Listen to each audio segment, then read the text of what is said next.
નમસ્કાર, આપ જોઈ રહ્યા છો સીએનસીડી ગુજરાત. સુરતના પૂના પોલીસ સ્ટેશનમાં એક એવો કિસ્સો સામે આવ્યો કે સમાજ અને શિક્ષક જાતિ પર એક કલંકરૂપી કિસ્સો જોવામાં આવ્યો. માત્ર 13 વર્ષના યુવકને તેની શિક્ષિકા ભગાડીને લઈ જાય છે અને 5 થી 6 માસનો ગર્ભધારણ પણ જોવામાં આવે છે. આ ઘણી શરમજનક બાબત છે કે એક શિક્ષક એક બાળકને લઈ જઈને આ પ્રકારની પ્રવૃત્તિ કરતી જોવા મળે છે. આ ઘટના ઘણી શરમજનક છે. પોલીસ તપાસ હજુ થઈ રહી છે અને તપાસમાં હજુ સ્પષ્ટપણે આ ગર્ભ તે બાળકનો જ છે તે હજુ સાબિત થયું નથી. પરંતુ શિક્ષિકા જે મહિલા છે તેનું કહેવું થાય છે કે આ ગર્ભ આ બાળકનો જ છે અને પોલીસ સંપૂર્ણપણે તપાસ કરી રહી છે.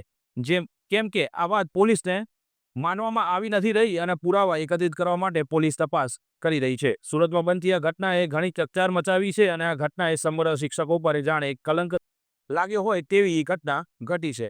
રોજે રોજ કંઈક ને કંઈક નવા ખુલાસા થઈ રહ્યા છે અને પોલીસ વિચારમાં મુકાઈ છે. એક અપહરણની ફરિયાદ નોંધાવી હતી. આ ફરિયાદ બાદ જ્યારે આરોપી લેડી હતી એ પકડાઈ હતી ત્યારબાદ એમનું મેડિકલ કરાવવામાં આવ્યું હતું. આ સાથે એ જેનું અપહરણ કર્યું હતું એ એમનો સ્ટુડન્ટ હતો, એમનું પણ મેડિકલ કરાવવામાં આવ્યું. મેડિકલના જે રિપોર્ટ્સ આવે એમાં કન્ફર્મ થયું હતું કે એમને 4.5 થી 5 મહિનાનો ગર્ભ છે. આ બાબતને લઈ અને પોલીસે પોક્સોની સેક્શન સેટ કરી છે, કેમ કે જે વિક્ટિમ છે એ 18 વર્ષથી નાનું બાળક છે અને એના ઉપર સેક્સ્યુઅલ એસોલ્ટ અને એ પ્રકારની જે ઘટનાઓ બની છે હેરેસમેન્ટની, જેને સંબંધિત જે કલમો છે એ એડ કરવામાં આવી છે, જેમાં તમામ કલમો જેન્ડર ન્યુટ્રલ પ્રકારની કલમો છે એ એડ કરી અને આગળની કાર્યવાહી હાથ ધરવામાં આવી છે. અત્યારે જે માહિતી છે એમાં આ બંને વચ્ચે જે પણ સંબંધો હતા એની હકીકત સામે આવી છે.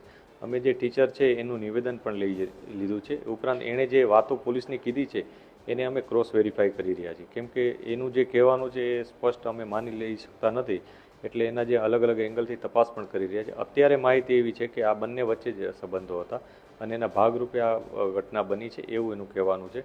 એના માટેના જે અમારે વૈજ્ઞાનિક પુરાવા એ ભેગા કરવાનો એ પણ અમે ભેગા કરી રહ્યા છીએ. સમાજ માટે પણ ખૂબ સંવેદનશીલ ઘટના છે. કોઈ પરિવાર, કોઈ વ્યક્તિગત રીતે પણ ખૂબ જ સંવેદનશીલ બાબત છે, કેમ કે આ બનાવ બને છે ત્યારે આમાં બહુ બધા ઇન્વોલ્વ હોય છે. એમાં એના સાયકોલોજીકલ આસ્પેક્ટ હોય છે, સામાજિક આસ્પેક્ટ હોય છે, ઘણાના પારિવારિક વિષયો પણ હોય છે. તો આ બધી વસ્તુઓને ધ્યાનમાં રાખીને એ ઇન્વેસ્ટિગેશન થઈ રહ્યું છે. એમાં જરૂર જેની જણાય છે એનામાં અમે કાઉન્સેલિંગ પણ કરાવ્યું છે.